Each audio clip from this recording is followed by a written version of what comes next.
सबको जय यीशु की। प्रभु यीशु क्रिस्त में प्यारे भाइयों बहनों, नवजीवन का संदेश इस शीर्षक के अंतर्गत प्रतिदिन का ईश्वर का जीवंत वचनों को सुनने के लिए, समझने के लिए, उन वचनों को ग्रहण करते हुए उन वचनों के अनुसार जीवन बिताने की शक्ति, सामर्थ्य, कृपा, अनुग्रह मांगते हुए एक सुंदर क्रिस्तीय जीवन बिताने के लिए, प्रभु की गवाही बनने के लिए, आध्यात्मिक जीवन में निरंतर आगे बढ़ने की कृपा मांगने के लिए मैं आप सभी लोगों का हार्दिक स्वागत करता हूं। आज अक्टूबर की 24 तारीख है, बृहस्पतिवार का दिन है और आज के दिन में भाइयों बहनों प्रभु का संदेश आज के सुसमाचार के द्वारा हम सबों के सम्मुख प्रस्तुत किया गया है, जहां प्रभु यीशु मसीह कहता है, मैं धरती पर आग लेकर आया हूं। और हमें समझने की जरूरत है उस आग का तात्पर्य क्या है। प्रभु आगे बताता है, मैं इस पृथ्वी पर शांति लेकर नहीं आया हूं, विभाजन लेकर आया हूं। इस बात को भी हमें समझने की आवश्यकता है कि प्रभु आखिर हम सबों से क्या बात बताना चाहता है, क्या संदेश हम सबों को देना चाहता है। इस बात को समझने की चेष्टा करें। सबसे पहले प्रभु ने कहा, प्रभु कहता है कि मैं पृथ्वी पर आग लेकर आया हूं। और हम सभी जानते हैं आग का तात्पर्य, आग एक तो बुराई को जला के नाश करता है। दूसरी बात, मान लो सोना आग में डाला गया हो, उसके अंदर की बुराई निकालते हुए उसको शुद्ध करता है।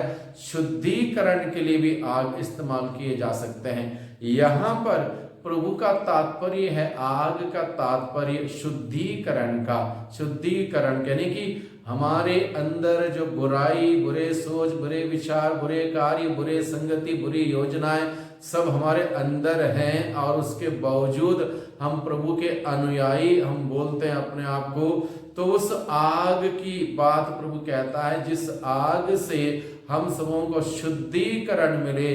जो अशुद्धता सोच विचार में है, जो अशुद्धता हमारे जीवन में है, जो अशुद्धता हमारे कार्यों में है, जो अशुद्धता हमारी बोली में है, जो अशुद्धता हमारी संगति में है, इन सभी प्रकार की अशुद्धता से शुद्ध करने की आग के बारे में प्रभु हमें बताता है। आग का तात्पर्य पवित्र आत्मा भी है। पवित्र आत्मा आग के जीव के रूप में जब प्रभु के शिष्यों पर उतर आया, उनके अंदर हिम्मत आई, साहस आया और वे बुलंद इरादों के साथ प्रभु का प्रचार प्रसार करने लग गए। यानी कि पवित्र आत्मा से भर जाना, ये भी अर्थ हो सकता। पवित्र आत्मा से भर जाना यानी कि आग, यानी कि दोबारा उस पवित्र आत्मा से अभिषिक्त हो जाना, प्रभु के लिए खड़े हो जाना, प्रभु के लिए तैयार रहना, प्रभु की सेवा कार्य करने के लिए बुलंद इरादों से आगे बढ़ना पवित्र आत्मा के संचालन से।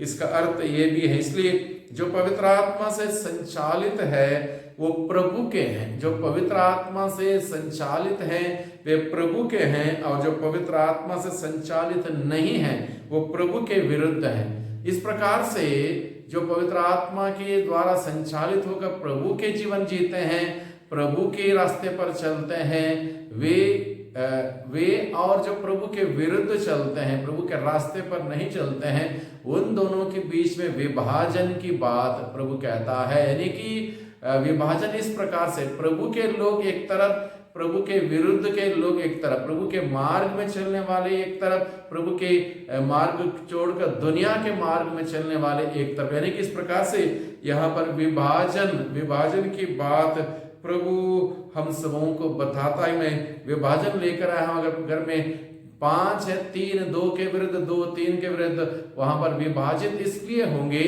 क्योंकि जो प्रभु के हैं प्रभु के ओर हो जाएंगे, प्रभु के नहीं है प्रभु के खिलाफ हो गए, वहां पर विभाजन होगा। वैसे प्रभु यीशु मसीह इस धरती पर विभाजन लेकर आए।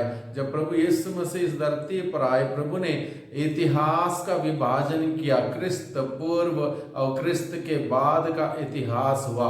यानी कि क्रिस्त जब से आए तब से एक इतिहास, नया युग की शुरुआत हुई। क्रिस्त से पूर्व के युग अलग हो गया, इतिहास का विभाजन हुआ। उसी प्रकार से आज भी जो प्रभु की ओर है, प्रभु के साथ है, प्रभु के वचन के अनुसार जीते हैं, वो एक तरफ है, और प्रभु के विरुद्ध है, प्रभु के खिलाफ है, वो एक तरफ। इस प्रकार से प्रभु विभाजन लेकर आए, यानी कि यहाँ पर समझने की तात्पर्य यह है, प्रभु के लोग प्रभु के साथ, प्रभु के विरुद्ध लोग प्रभु के अलग, इस प्रकार से विभाजन लेकर आया हम प्रभु कहता है। यानी कि आई बिलोंग टू जीसस, यानी कि मैं प्रभु के तरफ, जब प्रभु को बिलोंग नहीं करते, प्रभु के दूसरे तरफ।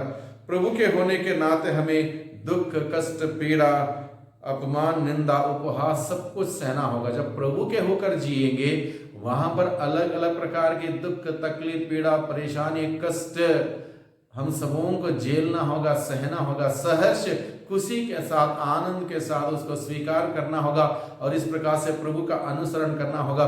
इस बात को भी प्रभु आज के वचन के द्वारा में समझाता है। प्रभु का जीवन आसान का जीवन नहीं, प्रभु का जीवन क्रूस का जीवन, प्रभु का जीवन दुख, तकलीफ, त्याग, तपस्या का जीवन।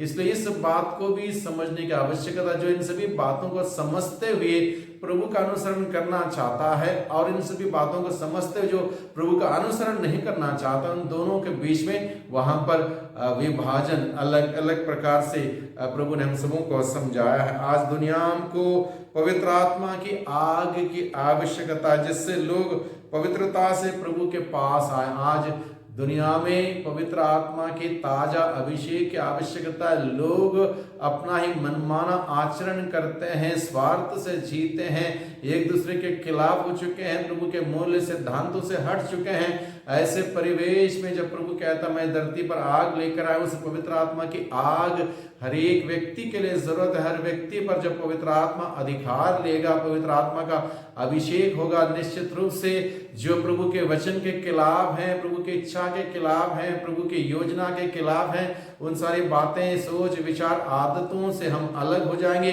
और प्रभु की इच्छा के अनुसार जब जीवन बिताने लग जाएंगे, वहां पर शुद्धिकरण होगा, प्यूरिफिकेशन होगा उस आग के द्वारा। इसलिए उस पवित्र आत्मा की आग हम सबों के लिए जरूरत है, इस पूरे दुनिया के लिए जरूरत है, ताकि दोबारा हम पवित्र आत्मा के उस वरदानों से भरकर, पवित्र आत्मा के फलों से भरकर हम लोग एक सुंदर क्रिस्तीय जीवन बिताते हुए प्रभु की महिमा हम सभी करने वाले बन सकें। और प्रभु का वचन कहता है, प्रभु जरूरत क्या है? पश्चाताप करने की और बाहरी आडंबर से दूर रहने की, यानी कि सच्चा पश्चाताप करते हुए एक सच्चे और अच्छे प्रेम के जीवन बिताने की आवश्यकता है। और प्रभु हम सबों को बुलाता है आज के दिन में पवित्र आत्मा से भर जाने के लिए, पवित्र आत्मा के उस आग से शुद्धिकरण प्राप्त करने के लिए, और एक शुद्ध, पवित्र, नेक, सुंदर, आदर्श क्रिस्तीय जीवन बिताने के लिए प्रभु हम सबों को बुलाता है, ताकि हम सभी हमारे जीवन के द्वारा दुनिया को प्रभु का संदेश फैला सकें। इस धरती पर हम सभी क्रिस्त की ज्योति हैं, उस ज्योति को जलाए रखें अपने विश्वास के द्वारा, हमारे पवित्रता के जीवन के द्वारा प्रभु की गवाही बनते हुए उस विश्वास की ज्योति को जलाए रखें और प्रभु की महिमा करें। और प्रभु ने हम सबों को यह जिम्मेदारी दी है, उसको बाखूबी समझें, उसके अनुसार जीवन बिताते हुए निरंतर प्रभु की महिमा करें। वही प्रभु हम सबों की अगुवाई करें, मार्गदर्शन करें, हमारे साथ रहते हुए प्रभु की नाम से जहां जहां हम हैं वहां पर बुलंद इरादों से हम सभी खड़े होकर प्रभु की गवाही बने, प्रभु की साक्षी बने। वही प्रभु हम सबों को बहुतायत की आशीष प्रदान करें। सबको जय यीशु की, सबको धन्यवाद।